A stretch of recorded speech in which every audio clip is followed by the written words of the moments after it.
DK Shivakumar 13 ಸಚಿವರಿಗೆ ಖಾತೆ ಹಂಚಿಕೆ ಮಾಡಿದ್ದಾರೆ. ಮುಖ್ಯಮಂತ್ರಿ ಡಿಕೆ ಶಿವಕುಮಾರ್ ಹಣಕಾಸು ಇಲಾಖೆ, ಡಿಪಿಎಆರ್ ಸೇರಿದಂತೆ ಹಲವು ಖಾತೆಗಳನ್ನು ತಮ್ಮಲ್ಲೇ ಉಳಿಸಿಕೊಂಡಿದ್ದಾರೆ. ಡಿಸಿಎಂ ಡಾಕ್ಟರ್ ಜಿ ಪರಮೇಶ್ವರ್ಗೆ ಕಂದಾಯ ಇಲಾಖೆ ಮತ್ತು ಕ್ರೀಡಾ ಹಾಗೂ ಯುವಜನ ಸಬಲೀಕರಣ ಖಾತೆ, ಪ್ರಿಯಾಂಕ್ ಖರ್ಗೆಗೆ ಗೃಹ ಸಚಿವ ಮತ್ತು ಐಟಿ-ಬಿಟಿ ಇಲಾಖೆ, ಕೆಜೆ ಜಾರ್ಜ್ಗೆ ಇಂಧನ ಮತ್ತು ಪ್ರವಾಸೋದ್ಯಮ ಇಲಾಖೆ, ಎಂಬಿ ಪಾಟೀಲ್ಗೆ ಬೃಹತ್ ಮತ್ತು ಮಧ್ಯಮ ಕೈಗಾರಿಕಾ ಇಲಾಖೆ, ಸತೀಶ್ ಜಾರಕಿಹೊಳಿಗೆ ಲೋಕೋಪಯೋಗಿ ಇಲಾಖೆ, ಕೃಷ್ಣ ಭೈರೇಗೌಡರಿಗೆ ಬೆಂಗಳೂರು ನಗರಾಭಿವೃದ್ಧಿ, ರಾಮಲಿಂಗಾರೆಡ್ಡಿಗೆ ಜಲಸಂಪನ್ಮೂಲ ಇಲಾಖೆ, ಕೆಎಚ್ ಮುನಿಯಪ್ಪಗೆ ಆಹಾರ ಮತ್ತು ನಾಗರಿಕ ಸರಬರಾಜು ಇಲಾಖೆ, ಬೈರತಿ ಸುರೇಶ್ಗೆ ಸಾರಿಗೆ ಇಲಾಖೆ ಹಾಗೂ ಯುಟಿ ಖಾದರ್ಗೆ ಆರೋಗ್ಯ ಇಲಾಖೆ, ಡಾಕ್ಟರ್ ಯತೀಂದ್ರ ಸಿದ್ದರಾಮಯ್ಯನವರಿಗೆ ನಗರಾಭಿವೃದ್ಧಿ ಇಲಾಖೆ, ಶರಣ ಪ್ರಕಾಶ್ ಪಾಟೀಲ್ಗೆ ವೈದ್ಯಕೀಯ ಶಿಕ್ಷಣ ಇಲಾಖೆ ಖಾತೆ, ಈಶ್ವರ್ ಖಂಡ್ರೆಗೆ ಗ್ರಾಮೀಣಾಭಿವೃದ್ಧಿ ಇಲಾಖೆಯನ್ನು ನೀಡಲಾಗಿದೆ. ಸಚಿವರಿಗೆ ಖಾತೆ ಹಂಚಿಕೆ ಆಗಿದ್ದು ರಾಮಲಿಂಗಾರೆಡ್ಡಿಗೆ ಜಲಸಂಪನ್ಮೂಲ ಖಾತೆ ಹಂಚಿಕೆ ಆಗಿದೆ. ಇದಕ್ಕೆ ರಾಮಲಿಂಗಾರೆಡ್ಡಿ ಅಸಮಾಧಾನವನ್ನು ಹೊರಹಾಕಿದ್ದಾರೆ. ಸಿಎಂ ಡಿಕೆ ಶಿವಕುಮಾರ್ಗೆ ರಾಮಲಿಂಗಾರೆಡ್ಡಿ ಕರೆಯನ್ನು ಮಾಡಿ ಅಸಮಾಧಾನವನ್ನು ಹೊರಹಾಕಿದ್ದಾರೆ. ಎಐಸಿಸಿ ನಾಯಕರು ಖಾತೆ ಬದಲಾವಣೆಗೆ ಒಪ್ಪಿಲ್ಲ ಅಂತ ಸಿಎಂ ಸಮಜಾಯಿಷಿಯನ್ನು ಕೊಟ್ಟಿದ್ದು, ಇದಕ್ಕೆ ರಾಮಲಿಂಗಾರೆಡ್ಡಿ ರಾಜೀನಾಮೆ ಕೊಡ್ತೇನೆ ಅಂತ ಸ್ಪಷ್ಟಪಡಿಸಿದ್ದಾರೆ. ಡಿಕೆ ಶಿವಕುಮಾರ್ ನೇತೃತ್ವದ ಸರ್ಕಾರದ ನೂತನ ಸಚಿವರಿಗೆ ಖಾತೆ ಹಂಚಿಕೆ ಆಗ್ತಾ ಇದ್ದಂತೆ ಯುಟಿ ಖಾದರ್ ಫುಲ್ ಆಕ್ಟಿವ್ ಆಗಿದ್ದಾರೆ. ಖಾತೆ ಹಂಚಿಕೆಯಾದ ಒಂದೇ ಗಂಟೆಯಲ್ಲಿ ಆರೋಗ್ಯ ಸಚಿವ ಯುಟಿ ಖಾದರ್ ಜಯನಗರದ ಸಾರ್ವಜನಿಕ ಆಸ್ಪತ್ರೆಗೆ ದಿಢೀರಂತ ಭೇಟಿ ನೀಡಿದ್ರು, ಪರಿಶೀಲನೆಯನ್ನು ಮಾಡಿದ್ರು.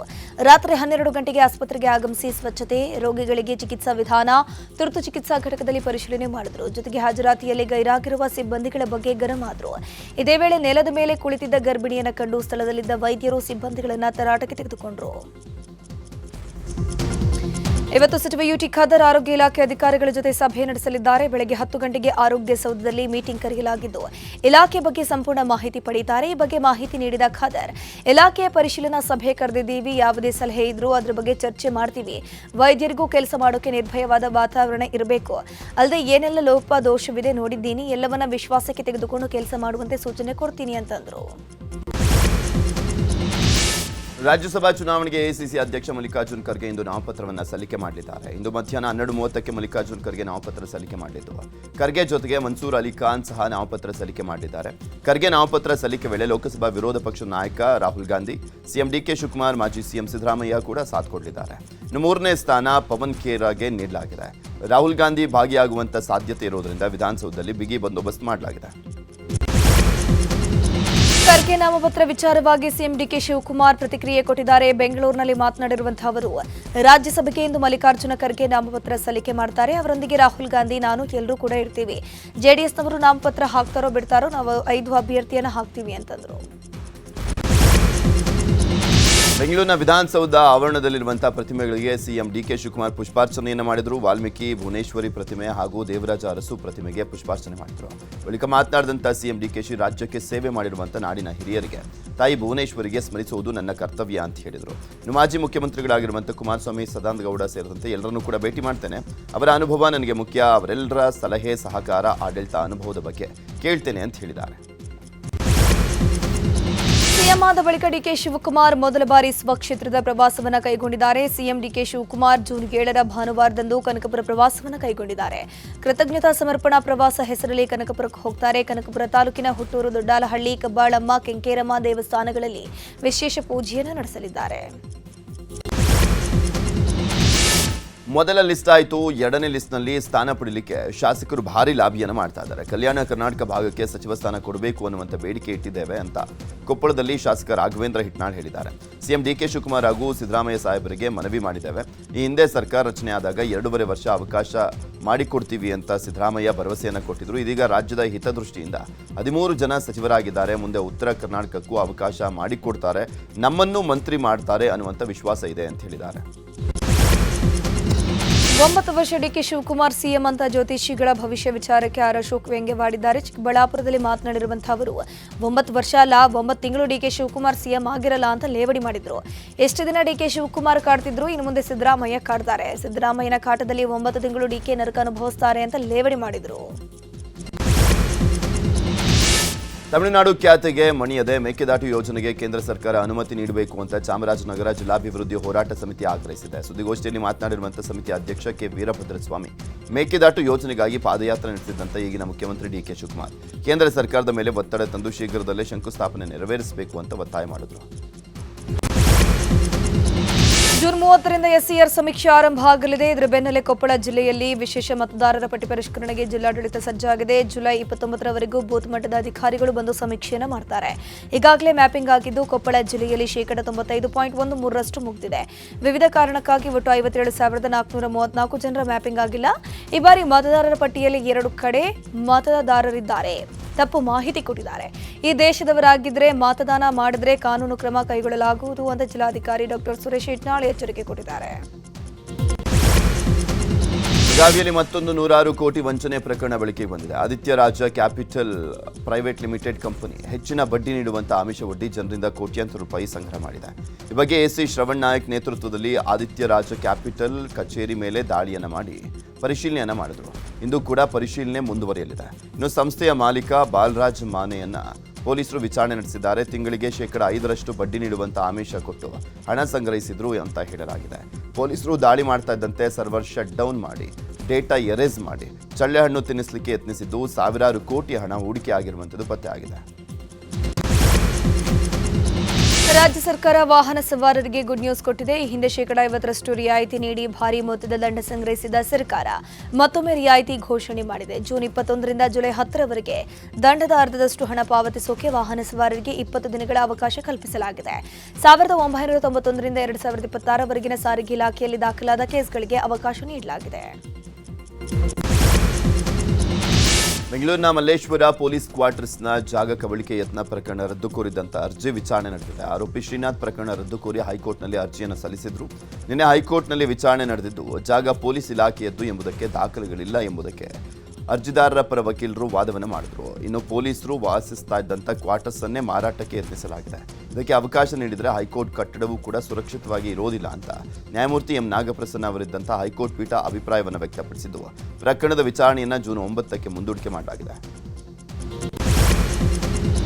ಹುಬ್ಬಳ್ಳಿಯ ನೈಋತ್ಯ ರೈಲ್ವೆ ವ್ಯಾಪ್ತಿಯಲ್ಲಿ ಆರ್ಪಿಎಫ್ ಸಿಬ್ಬಂದಿ ಕಾರ್ಯಾಚರಣೆ ಮಾಡಿ 49 ಮಕ್ಕಳನ್ನು ರಕ್ಷಣೆ ಮಾಡಿದ್ದಾರೆ. ನನ್ಹಾ ಫರಿಸ್ಟೇ ಕಾರ್ಯಾಚರಣೆಯಡಿಯಲ್ಲಿ 37 ಬಾಲಕರು 12 ಬಾಲಕಿಯರನ್ನು ರಕ್ಷಿಸಿ ಪೋಷಕರಿಗೆ ಹಸ್ತಾಂತರಿಸಲಾಯಿತು. ಆಪರೇಷನ್ ಡಿಗ್ನಿಟಿ ಕಾರ್ಯಾಚರಣೆಯಡಿಯಲ್ಲಿ ಆರೈಕೆ ಮತ್ತು ರಕ್ಷಣೆಯ ಅಗತ್ಯವಿದ್ದ 3 ವೃದ್ಧರನ್ನು ರಕ್ಷಣೆ ಮಾಡಿ ಎನ್ಜಿಒಗಳಿಗೆ ಕಳಿಸಿಕೊಡಲಾಗಿದೆ. ಧಾರವಾಡ ಜಿಲ್ಲೆಯ ನವಲಗುಂದ ತಾಲೂಕಿನಲ್ಲಿ ಮಳೆಯಿಂದ ಹಾನಿಯಾಗುವಂಥ ಪ್ರದೇಶಗಳಿಗೆ ಮುನ್ನೆಚ್ಚರಿಕೆ ಕ್ರಮವಾಗಿ ಶಾಸಕ ಎನ್ಎಚ್ ಕೋನರೆಡ್ಡಿ ಹಾಗೂ ಅಧಿಕಾರಿಗಳ ತಂಡ ಭೇಟಿ ಕೊಟ್ಟಿದ್ದರು. ಜಿಲ್ಲಾಧಿಕಾರಿ ಸ್ನೇಹಲ್, ಎಸಿ, ತಹಶೀಲ್ದಾರ್ ಸೇರಿದಂತೆ ಅಧಿಕಾರಿಗಳ ತಂಡ ಭೇಟಿಯನ್ನು ಕೊಟ್ಟಿತ್ತು. ನವಲಗುಂದ ತಾಲೂಕಿನ ಅಣ್ಣಿಗೇರಿ, ಸಾಸ್ವಿಹಳ್ಳಿ, ಕೊಂಡಿಕೊಪ್ಪ ಸೇರಿದಂತೆ ಹಲವು ಗ್ರಾಮಗಳಿಗೆ ಭೇಟಿ ನೀಡಿ ಪ್ರವಾಹ ಹಾಗೂ ಮಳೆಯಿಂದ ಹಾನಿಯಾಗದಂತೆ ಕ್ರಮ ಜರುಗಿಸುವಂತೆ ಅಧಿಕಾರಿಗಳಿಗೆ ಶಾಸಕ ಕೋನರೆಡ್ಡಿ ಸೂಚನೆ ಕೊಟ್ಟರು. ಮಧ್ಯಪ್ರಾಚ್ಯದಲ್ಲಿನ ಯುದ್ಧದ ಎಫೆಕ್ಟ್ನಿಂದಾಗಿ ಈ ಬಾರಿ ಬಿತ್ತನೆಗೆ ರಸಗೊಬ್ಬರದ ಕೊರತೆ ಉಂಟಾಗಿದೆ. ಈ ಕುರಿತು ಡಿಸಿ ಸುರೇಶ್ ಇಟ್ನಾಳ್ ಮಾಹಿತಿ ಕೊಟ್ಟಿದ್ದು, ಡಿಎಪಿ ಬದಲಿಯಾಗಿ ಪರ್ಯಾಯ ಗೊಬ್ಬರ ಬಳಸಿ ಹಾಗೂ ರಸಗೊಬ್ಬರ ಬಳಕೆ ಕಡಿಮೆ ಮಾಡಬೇಕು ಅಂತ ಡಿಸಿ ಮನವಿಯನ್ನು ಮಾಡಿಕೊಂಡಿದ್ದಾರೆ. ಜಿಲ್ಲೆಯಲ್ಲಿ ವಾಡಿಕೆಗಿಂತ ಶೇಕಡ 29% ಅಧಿಕ ಮಳೆಯಾಗಿದೆ. ಆದರೆ ಜಿಲ್ಲೆಯಲ್ಲಿ ಬೀಜ ಕೊರತೆ ಇಲ್ಲ, ಆದರೆ ರಸಗೊಬ್ಬರದ ಕೊರತೆ ಉಂಟಾಗಿದೆ ಅಂತಂದ್ರು. ರೈತ ಲಕ್ಷಾಂತರ ರೂಪಾಯಿ ಬಂಡವಾಳ ಹಾಕಿ ಬೆಳೆದಿದ್ದಂಥ ಟೊಮ್ಯಾಟೊ ಬೆಳೆಯನ್ನು ಕಿಡಿಗೇಡಿಗಳು ನಾಶಪಡಿಸಿದ್ದಾರೆ. ಕೋಲಾರದ ಶ್ರೀನಿವಾಸಪುರ ತಾಲೂಕಿನ ಆನೆಪಲ್ಲಿ ಗ್ರಾಮದಲ್ಲಿ ಈ ಘಟನೆ ನಡೆದಿದೆ. ರೈತ ಸುಧಾಕರ್ ಎಂಬುವರು 38 ಗುಂಟೆ ಜಾಗದಲ್ಲಿ ಲಕ್ಷಾಂತರ ರೂಪಾಯಿ ಬಂಡವಾಳವನ್ನು ಹಾಕಿ ಟೊಮ್ಯಾಟೊವನ್ನು ಬೆಳೆದಿದ್ರು. ಇನ್ನೇನು ಕಟಾವು ಮಾಡಬೇಕು ಅನ್ನುವಷ್ಟರಲ್ಲಿ ಕಿಡಿಗೇಡಿಗಳು ಟೊಮ್ಯಾಟೊ ಬೆಳೆಯನ್ನು ನಾಶಪಡಿಸಿದ್ದಾರೆ. ಚಿತ್ರದುರ್ಗದಲ್ಲಿ ಬೆಸ್ಕಾಂ ಅಧಿಕಾರಿಗಳ ವಿರುದ್ಧ ಗ್ರಾಮಸ್ಥರು ಸಿಡಿದಿದ್ದಾರೆ. ಚಿತ್ರದುರ್ಗ ತಾಲೂಕಿನ ಮಿಜಾಪುರದಲ್ಲಿ ಸುಮಾರು 20ಕ್ಕೂ ಹೆಚ್ಚು ಹಳ್ಳಿಗೆ ವಿದ್ಯುತ್ ಸಂಪರ್ಕಿಸುವಂತಹ ಉದ್ದೇಶದಿಂದ ಸಬ್ಸ್ಟೇಷನ್ ಮಾಡಲಾಗಿದೆ. ಆದರೆ ಗ್ರಾಮಗಳಲ್ಲಿ ಪದೇ ಪದೇ ವಿದ್ಯುತ್ ವ್ಯತ್ಯಯ ಉಂಟಾಗ್ತಿದ್ರೂ ಕೂಡ ಬೆಸ್ಕಾಂ ಅಧಿಕಾರಿಗಳು ಸಪ್ಲೈ ಕೊಡ್ತಿಲ್ಲ ಅಂತ ಬೆಸ್ಕಾಂ ಕಚೇರಿಗೆ ಮುತ್ತಿಗೆ ಹಾಕಿ ಕಿಡಿಕಾರಿದ್ರು. ಯಾವುದೇ ಊರಲ್ಲೂ ವಿದ್ಯುತ್ ಸಮಸ್ಯೆ ಆದರೆ ಮೊದಲು ಮಿಜಾಪುರ ಗ್ರಾಮಕ್ಕೆ ವಿದ್ಯುತ್ ಕಡಿತ ಮಾಡ್ತಾರೆ. ಇದರಿಂದ ರಾತ್ರಿ ವೇಳೆ ಮಕ್ಕಳ ಅಭ್ಯಾಸ, ಮಹಿಳೆಯರಿಗೆ ಅಡುಗೆ ಮಾಡೋದು, ಊಟ ಉಪಚಾರಕ್ಕೆ ತೊಂದರೆಯಾಗ್ತಿದೆ ಅಂತ ಆಕ್ರೋಶಗೊಂಡಂತಹ ಗ್ರಾಮಸ್ಥರು ಗ್ರಾಮದ ಹೊರವಲಯದ ವಿದ್ಯುತ್ ಸಬ್ ಸ್ಟೇಷನ್ಗೆ ಮುತ್ತಿಗೆ ಹಾಕಿ ಕಿಡಿಕಾರಿದ್ರು. ಬಾಗಲಕೋಟೆಯಲ್ಲಿ ಧರ್ಮಸ್ಥಳ ಗ್ರಾಮಾಭಿವೃದ್ಧಿ ಯೋಜನೆ ಮೂಲಕ 2063ನೇ ಮಧ್ಯವರ್ಜನ ಶಿಬಿರ ಹಮ್ಮಿಕೊಳ್ಳಲಾಗಿತ್ತು. ಬಾಗಲಕೋಟೆಯಲ್ಲಿ ನಡೆದ 1 ವಾರದ ಶಿಬಿರದಲ್ಲಿ ಸುಮಾರು 60 ಶಿಬಿರಾರ್ಥಿಗಳು ಪಾನಮುಕ್ತರಾಗಿ ಹೊಸ ಜೀವನ ನಡೆಸುವಂತೆ ಪರಿವರ್ತನೆ ಮಾಡಲಾಗಿದೆ. ನಿನ್ನೆ ನಡೆದ ಸಿವಿ ಚರಂತಿಮಠ ಕಲ್ಯಾಣ ಮಂಟಪದಲ್ಲಿ ಸಮಾರೋಪ ಸಮಾರಂಭ ನಡೆದಿದ್ದು ವಿವಿಧ ಗಣ್ಯರು ಭಾಗವಹಿಸಿದ್ರು. ಕೇಂದ್ರ ವಿತ್ತ ಸಚಿವೆ ನಿರ್ಮಲಾ ಸೀತಾರಾಮನ್ ನಿನ್ನೆ ಯಾದಗಿರಿಗೆ ಭೇಟಿ ನೀಡಿದರು. ಗುರುಮಿಠಕಲ್ ತಾಲೂಕಿನ ಬದ್ದೇಪಲ್ಲಿ ಗ್ರಾಮದಲ್ಲಿ ಕೃಷಿ ಸಂರಕ್ಷಣೆಗಾಗಿ ರೈತರ ತರಬೇತಿ ಮತ್ತು ಸಾಮಾನ್ಯ ಸೌಲಭ್ಯ ಕೇಂದ್ರವನ್ನು ಕೇಂದ್ರ ಸಚಿವೆ ನಿರ್ಮಲಾ ಸೀತಾರಾಮನ್ ಉದ್ಘಾಟಿಸಿದರು. ಈ ವೇಳೆ ಮಾತನಾಡಿರುವಂತಹ ಅವರು, ಮೋದಿ ನೇತೃತ್ವದ ಕೇಂದ್ರ ಸರ್ಕಾರ ಯಾದಗಿರಿ, ರಾಯಚೂರು ಜಿಲ್ಲೆಗಳನ್ನು ಹಿಂದುಳಿದ ಜಿಲ್ಲೆ ಎಂಬ ಹಣೆಪಟ್ಟಿಯಿಂದ ಹೊರತರೋಕೆ ಮಹತ್ವಾಕಾಂಕ್ಷಿ ಯೋಜನೆ ಜಾರಿಗೆ ಮಾಡಿದ್ದು, 2 ಜಿಲ್ಲೆಯಲ್ಲೂ ಅಭಿವೃದ್ಧಿಗೆ ಒತ್ತು ನೀಡಲಾಗುತ್ತಿದೆ. ಯಾದಗಿರಿಯಲ್ಲಿ ಕೃಷಿ ಮೇಲೆ ಹೆಚ್ಚಿನ ಜನರು ಅವಲಂಬಿತರಾಗಿದ್ದು, ಕೃಷಿ ಉತ್ಪನ್ನ ಮತ್ತು ಉತ್ಪಾದನೆಗೆ ಉತ್ತೇಜನ ನೀಡೋಕೆ ಮೊದಲ ಹೆಜ್ಜೆಯಾಗಿ ಕೃಷಿ ಸಂಸ್ಕರಣಾ ಘಟಕ ಸ್ಥಾಪಿಸಿ ಉತ್ತೇಜಿಸಲಾಗುತ್ತಿದೆ ಅಂತಂದ್ರು. ಬೆಂಗಳೂರು ದಕ್ಷಿಣ ಜಿಲ್ಲೆಯ ರಾಮನಗರದ ಐಜೂರು ವೃತ್ತದಲ್ಲಿ ಇಂದು ವಾಟಾಳ್ ನಾಗರಾಜ್ ಬೆಳಗಾವಿ ಉಳಿಸಿ ಚಳವಳಿಯನ್ನು ಮಾಡಲಿದ್ದಾರೆ. ಎಂಇಎಸ್ ನಿಷೇಧ ಮಾಡಬೇಕೆಂದು ಒತ್ತಾಯಿಸುವುದರ ಜೊತೆಗೆ ವಿವಿಧ ಬೇಡಿಕೆಗಳನ್ನು ಒತ್ತಾಯಿಸಿ ಪ್ರತಿಭಟನೆ ಮಾಡಲಿದ್ದಾರೆ. ಮಧ್ಯಾಹ್ನ 12ಕ್ಕೆ ಪ್ರತಿಭಟನೆ ನಡೆಯಲಿದೆ. ಈ ಹಿಂದೆ ಬೆಳಗಾವಿಯಲ್ಲಿ ಕೂಡ ಪ್ರತಿಭಟನೆಯನ್ನು ಮಾಡಿದ್ರು. ಬೆಳಗಾವಿ ಕರ್ನಾಟಕದ ಅವಿಭಾಜ್ಯ ಅಂಗ ಅಂತ ಬೆಳಗಾವಿ ಪಾಲಿಕೆಯಲ್ಲಿ ನಿರ್ಣಯ ಪಾಸ್ ಮಾಡುವಂತೆ ಆಗ್ರಹಿಸ್ತಾ ಇದ್ದಾರೆ. ಭೂಸ್ವಾಧೀನ ವಿರೋಧಿಸಿ ರೈತರು ನಡೆಸುತ್ತಿರುವ ಅಹೋರಾತ್ರಿ ಹೋರಾಟ 81ನೇ ದಿನಕ್ಕೆ ಕಾಲಿಟ್ಟಿದೆ. ಚಿಕ್ಕಬಳ್ಳಾಪುರದ ಜಂಗಮಕೋಟೆ ಹೋಬಳಿಯ 13 ಹಳ್ಳಿಗಳ ರೈತರ ಭೂಸ್ವಾಧೀನ ವಿರೋಧಿ ಅಹೋರಾತ್ರಿ ಧರಣಿ ಮುಂದುವರೆದಿದೆ. ಇನ್ನು ಮುಂದುವರೆದ ಭಾಗವಾಗಿ ರೈತ ವಿರೋಧಿ ಧೋರಣೆಯನ್ನು ಖಂಡಿಸಿ ಕರ್ನಾಟಕ ರಾಜ್ಯ ರೈತ ಸಂಘ ಹಾಗೂ ಹಸಿರು ಸೇನೆಯ ನೇತೃತ್ವದಲ್ಲಿ 10,000 ಬೈಕ್ಗಳ ರ್ಯಾಲಿ ನಡೆಸಿ ವಿಧಾನಸೌಧ ಮುತ್ತಿಗೆ ಹಾಕೋಕೆ ನಿರ್ಧರಿಸಲಾಗಿದೆ. ಬೈಕ್ ರ್ಯಾಲಿಯಲ್ಲಿ ಚಿಕ್ಕಬಳ್ಳಾಪುರ ಸಂಸದ ಕೆ ಸುಧಾಕರ್, ಮಂಗಳಾನಂದ ಸ್ವಾಮೀಜಿಗಳು, ಆನಂದ್ ಭಾಗಿಯಾಗಲಿದ್ದಾರೆ. ಮೈಸೂರಿನ ಚಾಮುಂಡಿ ಬೆಟ್ಟದಲ್ಲಿ ಎಂಟ್ರಿ ಟಿಕೆಟ್ ದರದಲ್ಲಿ ಏರಿಕೆ ಹಿನ್ನೆಲೆಯಲ್ಲಿ ಭಕ್ತರು ಆಕ್ರೋಶ ಹೊರಹಾಕಿದ್ದಾರೆ. ₹50 ಟಿಕೆಟ್ ಬದಲಿಗೆ ₹200 ಟಿಕೆಟ್ ಕೊಡ್ತಾ ಇದ್ದಾರೆ. ದೇವರ ದರ್ಶನಕ್ಕೂ ಹೆಚ್ಚು ಹಣ ಕೊಡಬೇಕು, ಇದ್ಯಾವ ರೀತಿಯ ವ್ಯವಸ್ಥೆ ಅಂತ ಭಕ್ತರು ಫುಲ್ ಗರಂ ಆಗಿದ್ದಾರೆ. ಕೂಡಲೇ ಚಾಮುಂಡಿ ಬೆಟ್ಟದಲ್ಲಿ ಎಂಟ್ರಿ ದರ ಇಳಿಕೆ ಮಾಡಬೇಕು ಅಂತ ಆಡಳಿತ ಮಂಡಳಿ ವಿರುದ್ಧ ಭಕ್ತರು ಕಿಡಿಕಾರಿದ್ದಾರೆ. ನಕಲಿ ಬಂಗಾರ ನೀಡಿ ₹10 ಲಕ್ಷ ಹಣ ದೋಚಿ ಪರಾರಿಯಾಗಿದ್ದ ಇಬ್ಬರು ಅಂತಾರಾಜ್ಯ ಆರೋಪಿಗಳನ್ನು ಅರೆಸ್ಟ್ ಮಾಡಲಾಗಿದೆ. ಕೋಲಾರದ ಮುಳಬಾಗಿಲು ನಗರ ಠಾಣೆಯಲ್ಲಿ ಪೊಲೀಸರು ಕಾರ್ಯಾಚರಣೆ ಮಾಡಿ ಆರೋಪಿಗಳನ್ನು ಅರೆಸ್ಟ್ ಮಾಡಿರೋದು. ಮೇ 17ರಂದು ಮುಳಬಾಗಿಲು ನಗರದ ಪ್ರವಾಸಿ ಮಂದಿರದ ಎದುರು ತಂಜಾವೂರು ಮೂಲದ ರಮೇಶ್ ಅನ್ನೋರಿಗೆ ನಕಲಿ ಬಂಗಾರದ ಗುಂಡುಗಳನ್ನು ನೀಡಿ ₹10 ಲಕ್ಷ ಹಣ ವಂಚಿಸಲಾಗಿತ್ತು. ಈ ಬಗ್ಗೆ ಮುಳಬಾಗಿಲು ನಗರ ಠಾಣೆಯಲ್ಲಿ ಪ್ರಕರಣ ದಾಖಲಿಸಲಾಗಿತ್ತು. ಸದ್ಯ ಕಾರ್ಯಾಚರಣೆ ಮಾಡಿದಂತಹ ಪೊಲೀಸರು ಅರ್ಜುನ್ ಸಿ ಮಹಾತ್ರಿ ಎಂಬ ಇಬ್ಬರನ್ನು ಬಂಧಿಸಿ ನ್ಯಾಯಾಂಗ ಬಂಧನಕ್ಕೆ ಒಪ್ಪಿಸಿದ್ದು ₹10 ಲಕ್ಷ ಹಾಗೂ ಒಂದು ಕಾರನ್ನು ವಶಕ್ಕೆ ಪಡೆದಿದ್ದಾರೆ. ಇಂದು ವಿಶ್ವ ಪರಿಸರ ದಿನಾಚರಣೆಯನ್ನು ಆಚರಿಸಲಾಗುತ್ತದೆ. ಈ ಹಿನ್ನೆಲೆಯಲ್ಲಿ ಪರಿಸರ ಸಂರಕ್ಷಣೆ ಮತ್ತು ಹಸಿರು ವಾತಾವರಣ ನಿರ್ಮಾಣದ ಉದ್ದೇಶದಿಂದ ನಿನ್ನೆ ದಾವಣಗೆರೆ ದಕ್ಷಿಣ ವಿಧಾನಸಭಾ ಕ್ಷೇತ್ರ ವ್ಯಾಪ್ತಿಯ ಸರ್ಕಾರಿ ಕಟ್ಟಡಗಳ ಆವರಣದಲ್ಲಿ ಸಸಿ ನೆಡೋಕೆ ಶಾಸಕ ಸಮರ್ಥ ಶಾಮನೂರು ಮಲ್ಲಿಕಾರ್ಜುನ್ ಚಾಲನೆ ನೀಡಿದರು.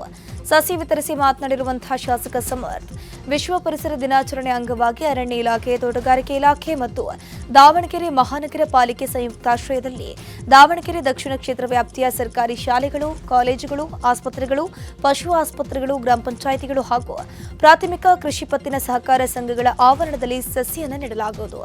ಈ ಮೂಲಕ ಹಸಿರೀಕರಣಕ್ಕೆ ಮುಂದಾಗಿದ್ದೀವಿ ಅಂತಂದರು.